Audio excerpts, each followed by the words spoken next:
The art of leadership. How often do you hear it? How many books and articles were written about it? But do you think about artists as leaders? Often people are surprised when they hear it. Artists are leaders. But as today's guest, Dov Baron, will show, leadership is about artistry. And artists are the agent of change. And how it all connects to Gen Z and business leadership? Well, you will need to stay for that. So let's start.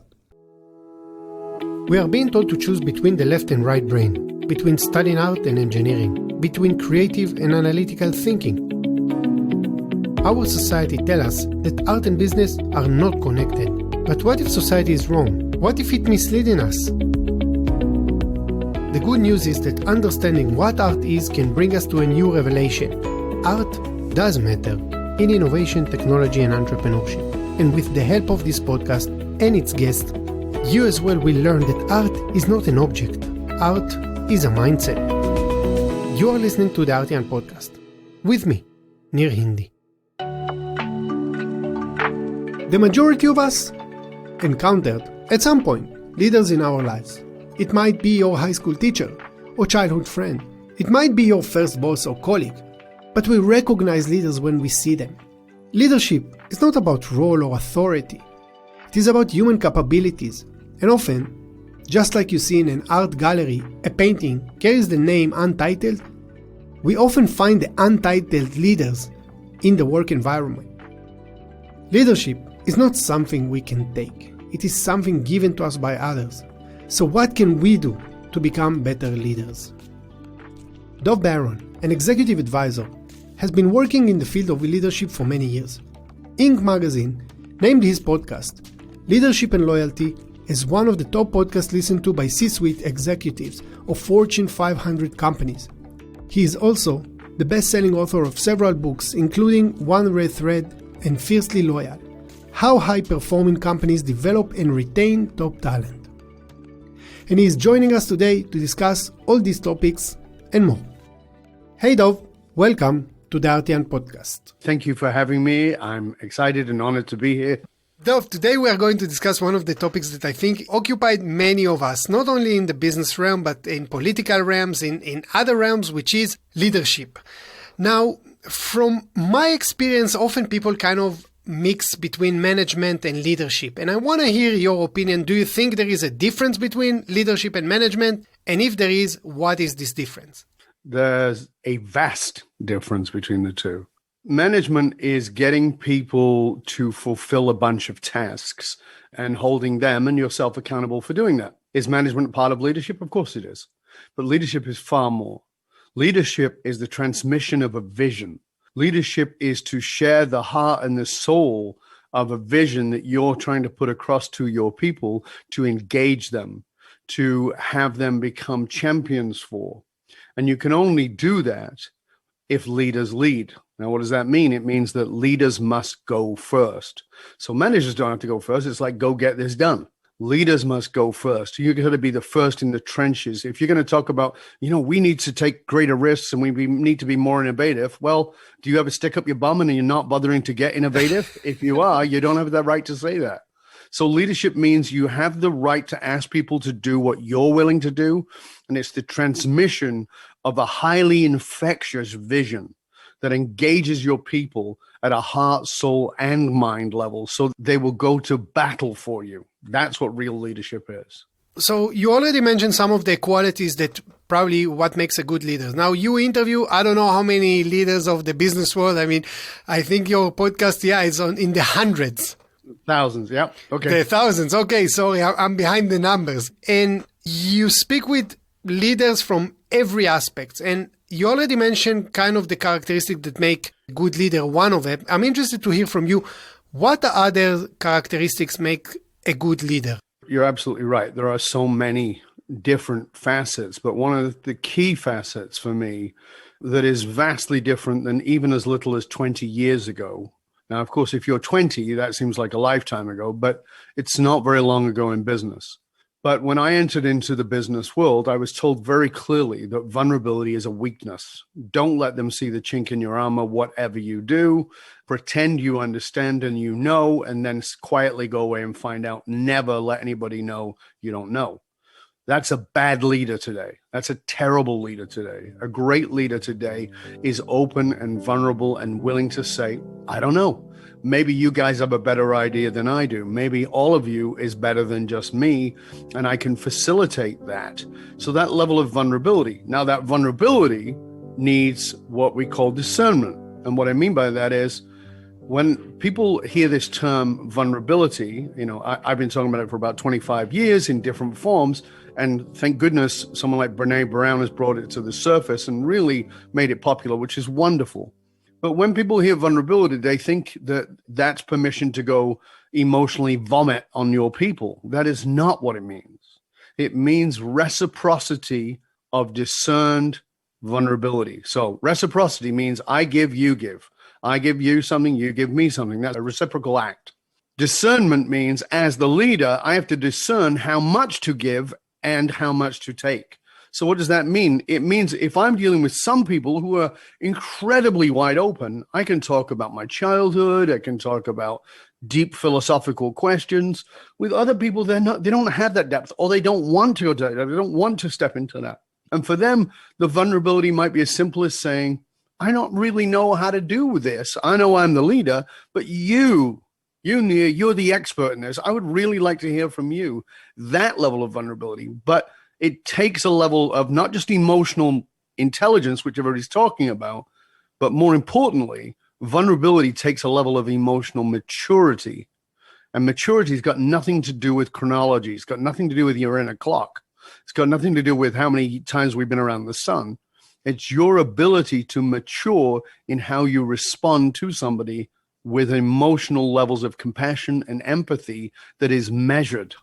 Probably now listeners asking themselves how it's relate to art. But before we get into the how it's related to art, maybe you can share with us a bit about your background and how did you find yourself in the world of leadership?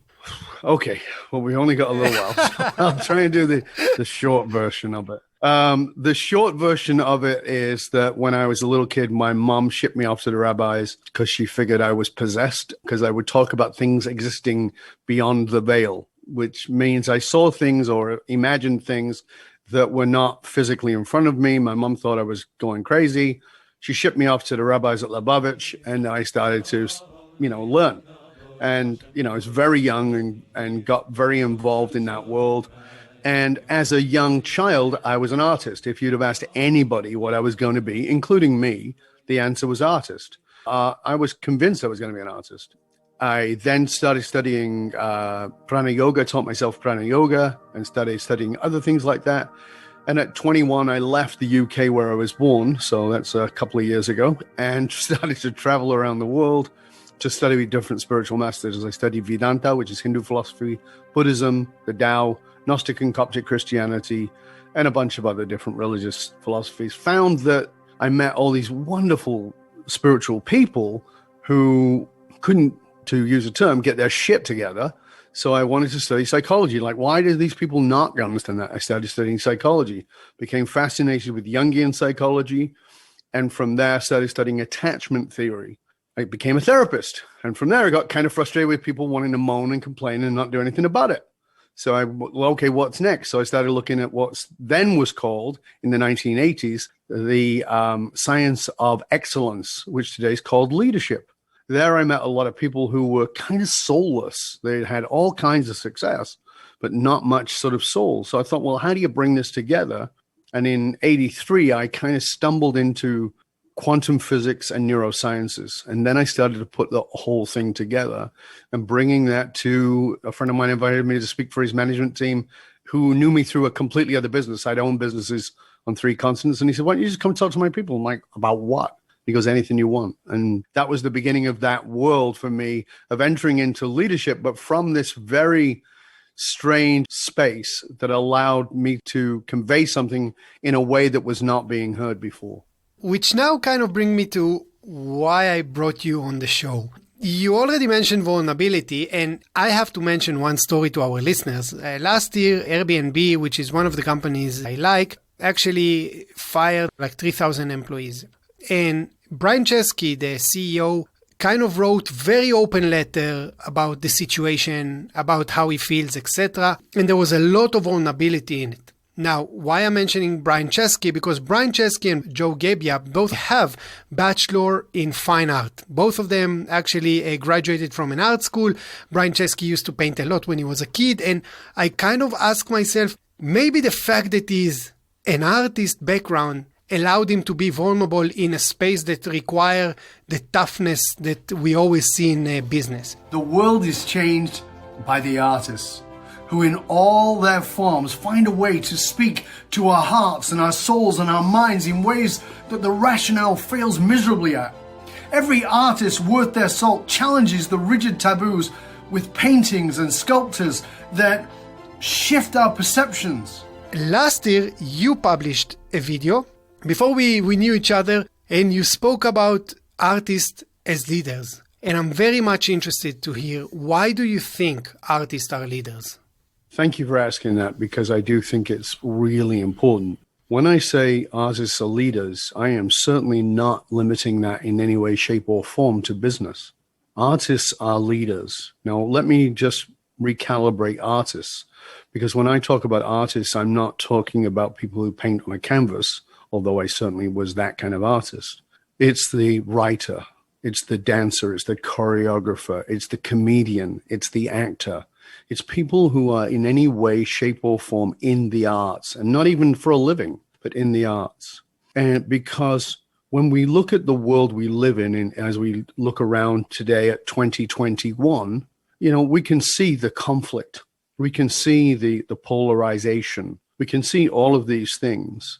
And one of the things that I know for certain is artists are leaders because artists likely have the greatest level of courage of anybody. We as artists awaken the minds that are sleeping. We are the lubricant for intellectual stimulus. We are the ones who have people look at things in a different way. When you watch that movie and you come away and you start thinking about what that message was to you, that was a piece of art that inspired you to question your own politics, to question your own mindset, to question your own rigidity about your mother, your father, your family, business, politics, whatever it might be. And the reason that good artists are leaders is because they are courageous.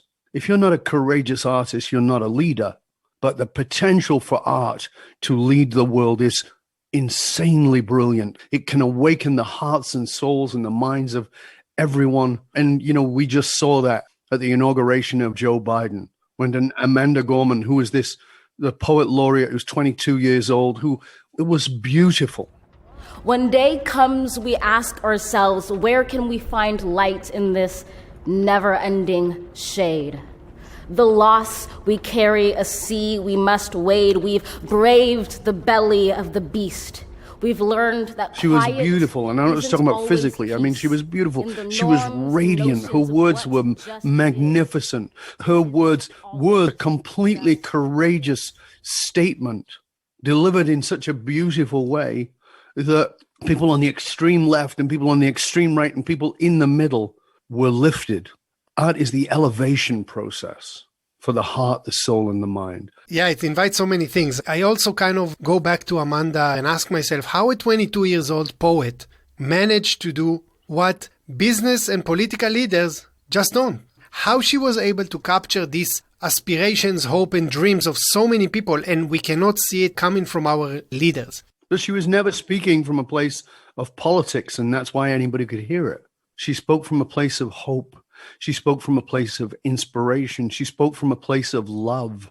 She spoke from a place that had no ideology beyond love. It was non-political. It had its roots firmly planted in the beauty of humanity, in the aspirations of humanity, in us being better. She actually, said in her TED Talk that poetry, it's bridge of languages. It's not separating languages. And what I love to think about her is kind of instead of divide, she actually unites. So I have another question for you about leadership, because again, you speak to a lot of leaders. And one of the things that is common perception is that business should be ruthless. And even the language is a war language. We are dominating. We are taking our competitors. And you speak about leading with the heart, which in many ways kind of contradicts. So why? Well, I don't know how many big business people you'll have on here, but I'm about to piss off some people because I think leadership has to be courageous. And the goddess of modern neo-economics is Ayn Rand. She's seen as this great burgeoning voice of capitalism, but really it's burgeoning narcissism. It's got nothing to do with anything else. When we look at the corporation, for instance, most people don't know this, but when that idea came about to incorporate your business, you had to incorporate your business for a good of a community. You had to say, this is what this corporation is, and this is how it serves the community. And you couldn't get a license if you couldn't serve the community in that way. So it was about serving a community. Now it's about serving an ego. Now it's about serving a bank account. Now it's about dominating and destroying.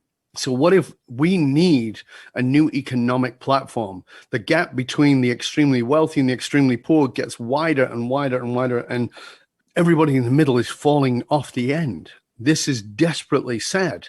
26 people in the world have more money than 3.5 billion.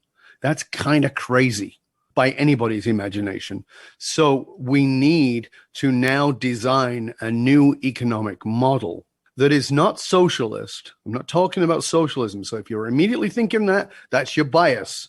And by the way, just to be clear, that's simply a bias. If you can't breach your own bias, you're not an artist, because that is one of the wonderful things that artists must do, is we must breach our own bias, and we must encourage those who are the patrons of our art to breach their bias. So how do you get to that? Well, one of my things as a kid, as well as my painting, was I was a poet. And there's a line from one of my poems that is still one of my favorite lines. I am the night of nothing, a powerful place to be. If we cannot return to the nothing, if we cannot return to the void where we can discover our soul, we are on a battle for things that are not ours. We're fighting for causes that are not our own. And everything in our world is dominated by this need to show how magnificent we are, to aspire to have them look at us. We become reality TV stars of our own phone, so that we do the little video and, I got 10,000 hits or 10,000 likes or whatever it might be. We're all aspiring to be reality TV stars instead of aspiring to lift the hearts and souls of others, to have a voice. And that takes courage. It's interesting because, in the last few months, I started to think about LinkedIn as a catwalk in the fashion week. It's like everyone needs to see how great they are. And if I were a devil advocate, I would say, yeah, Dov, that's great. But the whole ecosystem doesn't allow for leaders or potential leaders to flourish unless they are ruthless, unless they are telling people what to do. What would you tell them? How they can break the chain of this? Well, so as in my book, Fiercely Loyal, which is my business book from 2015, I talked about how to keep millennials loyal. And one of the things that I'm seeing for all the research that we did for that book was millennials don't have the same value system. And by the way, Gen Z, depending on where you are, it's even more exaggerated. In fact, there's a pretty good chance that millennials will become the Generation X of their time, meaning they may fade into the background as Gen Z become a dominant force. Now, there'll be less of them, but more powerful force, because they are not in any way defined by borders. They don't understand borders. Borders don't make any sense to them because they've only grown up digital. Millennials can only remember digital, but they didn't grow up digital. Gen Z did. And the interesting thing about this is that in that book, I wrote about the C's. So one of those C's was community. that you have to build your business around a community. And now I'm actually saying it in my presentations. I said it, the fourth C was community. Now let's make it the first C. Build a community in which to do business rather than building a community around your business. Serve just like the original corporations did, and people will do business with you. That will make you successful. Next one was cooperate. Cooperate inside of your business. Cooperate with the people inside of your business. What does that mean? Build an entrepreneurial environment. Build an environment where the entrepreneurial spirit of an individual who works for you can feel free enough to bring value to you, to your organization, and to those that you serve. 3M, one of their biggest products of all time, was the Post-it note. Yeah. The Post-it note was a mistake that came from an entrepreneur inside of a business. Yeah. That's an example of it. Then on top of that is this one piece where I talk about, let's imagine, and it may seem far-flung to imagine it, but it's not. Let's imagine the death of competition. Well, you can't do that, Dov. This is business. No, hold on a second. What if instead of competition, if the only competition is how we can serve at a higher and higher level, then instead of competition, what we have is collaboration. So I say, Nir, what do? You say, oh, I'm in business. I'm a leader. I do blah, blah, blah. And you say to me, Dov, what do you do? Oh, I'm in business. I'm a leader, blah, blah, blah. And I come to you and I say, okay, this is wonderful. You appear on the surface, label on the box, to be my competitor. But let's look inside of the box. Let's not look at the label. Let's look inside of the box. And let's say, hold on a second. You're a business leader and I'm a business leader. How can I serve your audience better? How can you serve my audience better? How can we come together, collaborate, create a community for our people where we actually evoke creativity within them, where we create that innovative ideas so that we serve at a higher and higher and higher level? So instead of competition, we have collaboration, we have cooperation inside of a community. You mentioned community, cooperation, and collaboration. And I'm thinking immediately about artists because often we tend to think about the sole genius, but often you see that artists actually create when they are surrounded by other people, when they are creating with other people, and kind of this collaboration is what allows them to progress. I think that Picasso and Braque is one of the great examples that Picasso could have done it without Braque over there working with him hands in hands. So we have community, cooperation, collaboration. So I have a question for you. What would you recommend for millennial or older generation business manager / leader to do in order to be ready for Gen Z, to lead them better? What they need to do? Well, as I said, first of all, the most difficult thing to do is to give up the familiar. That's not Gen X. That's not any generation. That's every generation. Human beings, we are neurologically, biologically wired to cling to the familiar because the saber-toothed tiger could come and we want to make sure that we know where all the safe places are. So what is safe? Well, safe equates to same. If something is the same, therefore it's safe. That is the death of an artist. Right in the water, right? We're dead there. But there is something called incremental innovation. We got an iPod instead of cassette tapes or albums or whatever it might be, or CDs. It's still incremental, and we forget that. We're always looking for the da-da moment, but the truth of the matter is it's always incremental. So you can measure the increments if you like, and you can measure it out and make it easier for yourself to do that. But here's the thing, Gen Z and on into this new generation that are coming up, these people who've grown up digital don't want any of your old ideas. It's fascinating for me because the world is in direct polarity to their philosophy. This is why I think they're going to change the world. Because the world right now is becoming more nationalized, more tribal, and they are very much more global. Because they don't understand borders, thank God. So if you want to prepare for them, you have to create borderless environments. You have to create environments that give them room to have a voice. Because listen, millennials, their number one complaint was they would leave a better job to go work somewhere else because they wanted their voice to be heard and they didn't think their voice was being heard here. So they took a pay cut to go work there because somebody would listen to them. Well, you think it was a pain in the ass with millennials? I got news for you. Gen Z will abandon you in 5 seconds. 5 seconds if you don't listen to them. It doesn't mean they're right. And people think, older generations think, well, they just want to be right. No, they don't. They want input, and then they want feedback. They want to learn. They are hungry to learn. Be willing to teach them, but not as a one-way street. That's old industrial learning. That's the Prussian schooling system that sits you down and brainwashes you. No, instead, they want to be educated to draw out the wisdom, the knowledge that is within them, become the sounding board that pulls it out of them, reveals to them the wisdom that they have. That is your number one thing to do, is to educate through in the version of educat, make space for, pull out.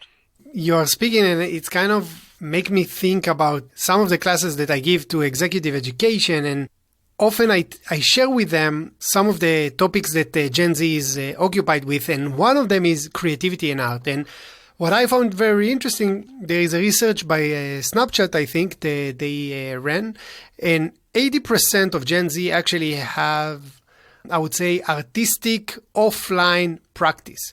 Now, when I mention it to the old generation, immediately they pissed off and they tell me, no, this generation is not creative. And there is kind of, they are not open to see their creativity and kind of trying to limit them to their own boxes. Yeah, you're so right. May I tell you a little story? I was invited to speak at a group here that was an incubator group for high school kids. And I was invited to speak, it was a pro bono thing, and it was right in my town. It was literally walking distance from my home. And I said, absolutely, I'd love to. So I get there and, there's no script. This is me. I'm just going to be me. I'm going to talk to these people. And, they range between sort of 16 and 21. And so the first thing I said to them when I walked in is, listen, here's what I want you to understand. The world is going to tell you who to be. Don't be it. And you're going to think you know who you want to be. Don't lock yourself in. And they're like, oh, okay, I don't understand. And I said, well, I'll give you an example. When I was 10 or 11 years old, my art was in galleries. I wrote poetry every day, multiple times a day, and I was always drawing and painting and all those kinds of things. Everybody thought I was going to be an artist, including me. I'm not an artist. In the traditional sense, I'm not an artist, in the way that most people would classify that. And one of the girls put her hand up and she said to me, do you miss it? And I said, no. To miss it means I would think about, I should be doing it. I want to do it. I said, I don't think that way at all. And she goes, oh, that's interesting. I carried on the rest of my presentation for over an hour. And at the end of it, I opened it up to questions and I answered some questions and we were about to finish. And I said, I want to speak to you. And the very same girl who asked me, did I miss it? And she said, well, I said, I want to thank you. And she said, for what? And I said, for your question about whether I missed the art. And she said, why? I said, do you know the story of Michelangelo and David? And she said, no. I said, well, apparently, I don't know if it's true, but apparently Michelangelo was asked, how did you create David? How did you carve David from this block of marble? And Michelangelo said, I didn't. I simply removed everything else.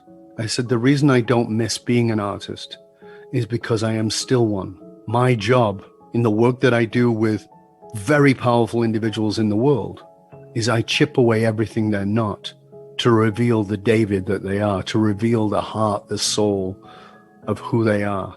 And that is not an add, that's a remove. So I'm still an artist. Art is not necessarily adding, sometimes it's removing. Yeah. It's a great story about Michelangelo, and beautiful story for your own personality. I often think that the role of the leader is to actually take everything that is not the soul of your employee and focus on what they are, not what their skills are, or what are their degree is, or where did they grow up. I mean, look beyond. But yeah, I guess... Chip away everything that's false. Yeah, it's interesting. I'm listening to us, both of us speaking, and I'm thinking about maybe a traditional MBA, probably thinking, what are you talking about? But one of the things that I learned, I came to do an MBA after I already had few companies. And when my colleagues asked me, what is the most important class in your opinion in the MBA? And I told them, leading people and teams. I'm not going to be an accountant. I'm not going to do finance. Most likely the strategy is, yes, it's important, but it's less relevant for me. The most important aspect of a business, it's the people. And that's the hardest one to do. And it's also the most minimized, Nir. This is the problem. Totally. We actually insult it and we call these things soft skills. Totally. We call it soft skills. And hold on a second. If there is no people, do you have a business? No, whether that's on the buying end of your service or your product or on the production end. You can get all the AI in the world. Somewhere there has to be a person who's interacting with this, because I tell you, if we immediately vaporize every human being except you don't have a business. So why is it given such a second-class place in that people is the number one thing? I speak before organizations and groups all the time, and I say, you know, the one group I'm most pissed at, and people say, who? And I speak like this from the stage, and I say, sorry, I'm going to upset some of you, human resources, because you guys have got nothing to do with humans anymore. You've become a bloody buffer zone for the legal department. That's all you're trying to do. Like, why don't we have what I call a cultural department? I talked about becoming a CRO, and you become a CRO whether you are a janitor or you're the CEO. CRO, Chief Relationship Officer, understanding that if you don't take care of relationships, you don't have a business. And relationships is not about manipulating. It's about finding out the essence of that human being so that they can bring their very best to work. Because if you show interest in somebody, who they are at a soulful level, not even, beyond even their mom and dad and family and kids, but who they are at an essence level, they will produce for you beyond anything you've ever imagined. And they'll do it more reasonably priced. They don't need to fight for a few pennies. They feel soul fulfilled. And when we are soulfully rich, we want to serve. That's why I think artists speak to the heart, not to the pockets. It's amazing that still companies thinking only on the bonus that you get or the perks that you get or this hotel that you stay, etc., which maybe at the beginning it helps, but it doesn't help you to maintain the people in the long run, because there is always bigger company that can offer more. But as I said, the interesting thing is that millennials have shown us, and we've really got to pay attention to this in business, millennials have shown us, and it'll be the same with Gen Z, they don't care. Once you hit that plateau, which at present day is set at $73,000, once you hit that plateau, and by the way, just so everybody's clear, that is prorated, meaning $73,000 living in a moderate-sized city in the United States. That $73 is higher if you live in New York City. That $73,000 is higher if you live in San Francisco. But if you live in some back hole of Idaho or Kentucky and you work remotely, $73,000 is also prorated in that it's much higher, like it's worth more. So, but once we get past that lifestyle place, now we're negotiating on things that nothing to do with money. We're negotiating on, do I feel fulfilled? We're negotiating on, does my voice matter? We're negotiating on values. Do I give a crap about this company, or are they a bunch of vampires? We're negotiating on relationships. Is my boss a dick, or is it somebody I enjoy? Like, that's what we're negotiating on. So, even it's not long before you hit the point where you realize, oh, I can offer them another 20 grand a year and they won't care. That's one of the big lessons that our Gen X, anybody older than Gen X, so Gen X being 45 plus, and anybody older than that, need to remember. And all of us start thinking, oh, well, if I pay them more money, it's going to work. It won't. I have a question. You interview many creative leaders, Tony Awards winning Broadway producer, the vice president of product design at Hulu, and many, many others. And I wonder, what are some of the leadership lessons you learned from these creative types? To be honest with you, it's pretty much everything I just told you. It really is. They are, so for instance, they are values based. So Ken Davenport, you talked about, was a Broadway producer, probably one of the most successful ones. Very strong business head, but driven by something bigger called serving.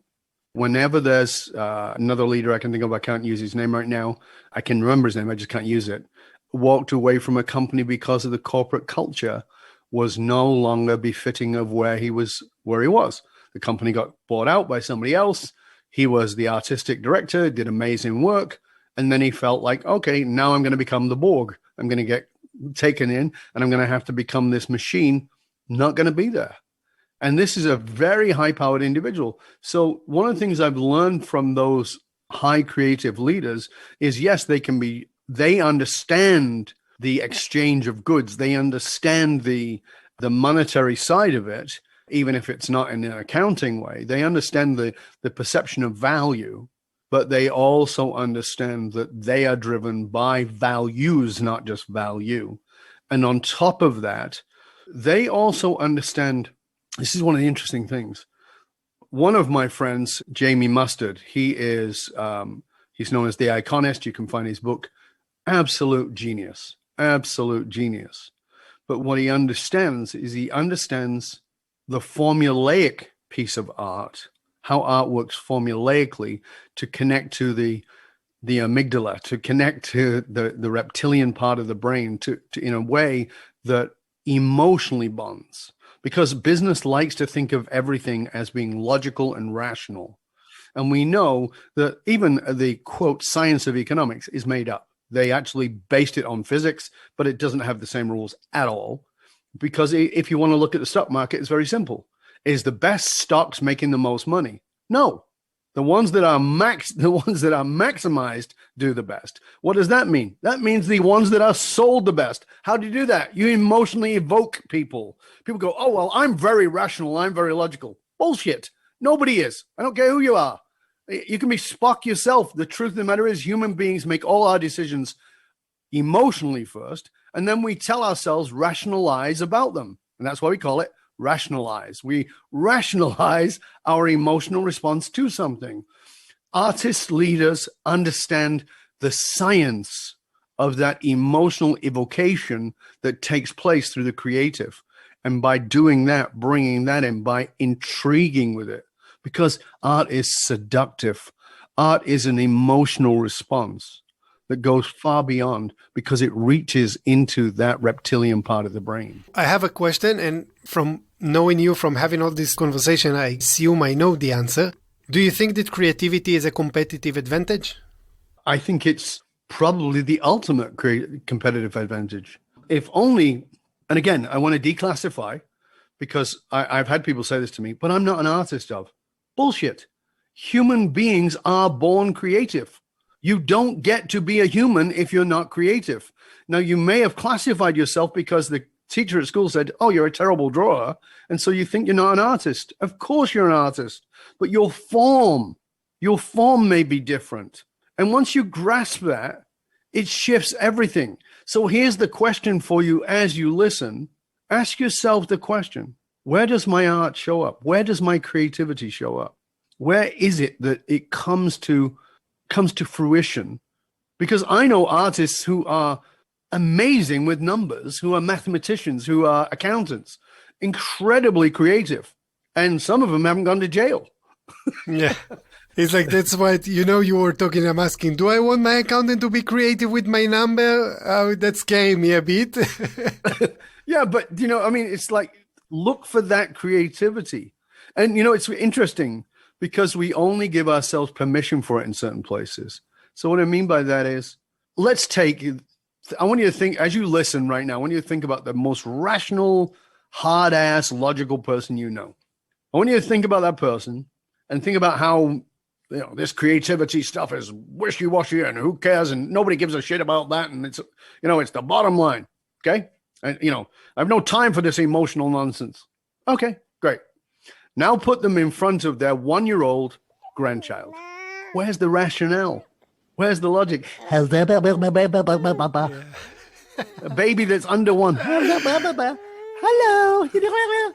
I have a new grandchild, and I'm talking full baby talk all the time, I'm changing my voices, doing silly, because that's who we are. All the rest is learned behavior that's got nothing to do with who we are at essence level. So look for your creativity. Does it come out in the way that you hold your grandbaby or your baby? Does it come out in the way that you speak? Does it come out in some form that you have categorized for your own emotional safety as not being artistic? But when you embrace that, your whole life will begin to flourish. Art is not just leadership. It is the fertilizer for everything that will make you a great leader. It's a very strong word, so I don't know if to ask more questions. You can ask me anything. So, Dov, we are getting into the end of our podcast, and I have two more questions to ask you. You spoke about art as shifting perception, and I wonder if there is an artwork that shifted your perception. I think there's probably lots. As a kid, I was fascinated by Rembrandt, particularly his work with light. All right, that moved me enormously. As a kid, I never got, I didn't understand abstract and thought anybody can paint lines or splash paint around. And it wasn't until I actually allowed myself into the emotionality of it that I began to get it, and it began to shift my perspective. But the art that shifts me every time, and it's the reason this person is my favorite artist, is Dali. I love surreal art because it is all about a shifted perception. It is not just some acid tripping journey. It's a perception shift. And art is acid on a canvas. But there's something else in art that I want to say because I think it's important for all of us. I believe, it's not the truth, I believe that a lot of the reasons that we shame our art, that we hide our art, is because we are shamed. We are brought into an environment where art is shamed. And if we shame art and we take that on, if somebody shamed us in our art and we take it on, then we will shame our own art and we will shame the art of our children and of all society. But what I know in my experience is art is born of two places. Art is born of the ecstatic experience. It is born of something transforming you, giving you a perception you never had before. But it is also born of pain. It is born of something that was so radical that it shifted your perception. Art is the healing force of the universe. It gives you a way to put your tears on canvas, to put your heart, your soul in the world, not necessarily through canvas, but maybe through your business. Because every leader, even though they don't know it, is driven by that pain, is driven by that desire to make a difference in their own life, in the lives of those they love, and ultimately in the ways of the world. And every artist is driven by that. Every business leader is driven by that. So art is born of pain, which changes your perception of reality. And it is born of an incredibly lucid moment of transformational experience that also changes your experience of reality. And so when I look at something like the iPod, I see a piece of art because it transformed the way we looked at things. We didn't see things in the same way. When I look at nanosciences and nanotechnology and I do my research into those areas, I'm enthralled by the concepts of what it's teaching me about how my perception is this only exists big and then it doesn't. When I look at the universe and I study quantum physics or astrophysics and I start to see hold on a second, the space-time continuum is not what I think it is, and that I live in a resonant universe where I am forming the universe and the universe is forming me. I'm informing the universe and the universe is informing me. Wow, I am in this creative, delicious relationship with the universe. I can't be stagnant, even if I want to be. That is what's beautiful to me. Dov, first of all, I want to say big thanks for taking the time and sharing all these very emotional, I think, deep perceptions and thoughts, and for sharing your passion to leadership and art with me and with our listeners. It was my honor and my pleasure, Nir. I am sincerely grateful to you. Thank you, not only for having me on, but for the work that you do, for the artists you bring a voice to, for awakening. Remember, it's all about awakening. By awakening others, I want to thank you for that. I want to thank you for all that you do. And I want to encourage the people listening to understand that art is about generosity. So don't hoard this. Please share Nir's show with the world. Share it with your friends. Go online, rate, review, subscribe to the show, share it with others. Let's feed the creative souls of the world that are starving. We have a creative famine going on, not because there's a lack of creativity, just like there's no lack of food, but because there's a lack of willingness to share it. So please share this. Write to Nir. Tell him what you got out of this. Write to me. Tell me what you got out of it. My email, private email, Dov, D-O-V, at DOVBARON.com. You can write to me. Write to Nir. Tell us what you got out of it and what you're going to do with it, because information is worth the hole in the donut. Transformation comes from the application, from the expanse. Share. Be generous. Thank you, Dov. Everything that Dov mentioned, his book, his podcast, some of the talks that he mentioned, everything will be on the show notes. Dov, thanks again. Really, I really appreciate your time here. Thank you, my friend. I look forward to a meeting in person. I don't know about you, but I reflect quite often about the topic of leadership. I see so many people that want to call themselves leaders without being given this title. I see, however, all those untitled, as I mentioned, people that never had official role that became leaders. I believe we all deserve better leaders, whether in our work environment, whether in our political system, whether in our education system. And from my own perspective, creative people definitely deserve creative leaders. Whether these creative leaders perceive themselves as creative or not, it's not important. Their role in fostering, encouraging, and more importantly, valuing it is huge. Let us know what you thought about this episode. What is leadership for you? Do you have creative leader in your life? You can drop me an email at nir@theartian.com. Until the next episode, have a great weekend. I will be waiting for you here with another episode of the Artian podcast. With me, Nir Hindi. Once again, thanks for listening. Thanks again for choosing us, listening to us, and staying with us till now. We know that with so many content out there, you chose to listen to this one. So thank you for that. We are producing our podcast without any help. So if you find this valuable for you, I will be super grateful if you can help us spread the word by leaving a rating or a review. It will take you less than a minute, and it's really, really valuable for us. Special thanks to Daniel Duran, who mixed and mastered this episode, and Abigail Dyson, our wonderful intern, who helped us put this podcast out there. If you're interested in working with us and upskilling your team's capabilities, if you are looking to hone and develop an artistic mindset, then I would recommend you to check our workshops and training. All the information is available on our website.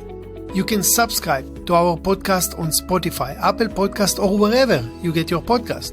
Our previous shows are available on our website, www.theartian.com/podcast. Each episode includes show notes, guest recommendations, videos, and other materials. We can also be found on our LinkedIn page, Instagram, Facebook, or Twitter. And you can reach us directly via email at podcast@theartian.com. Once again, thanks for listening. I will be here waiting for you on another episode of the Artian podcast.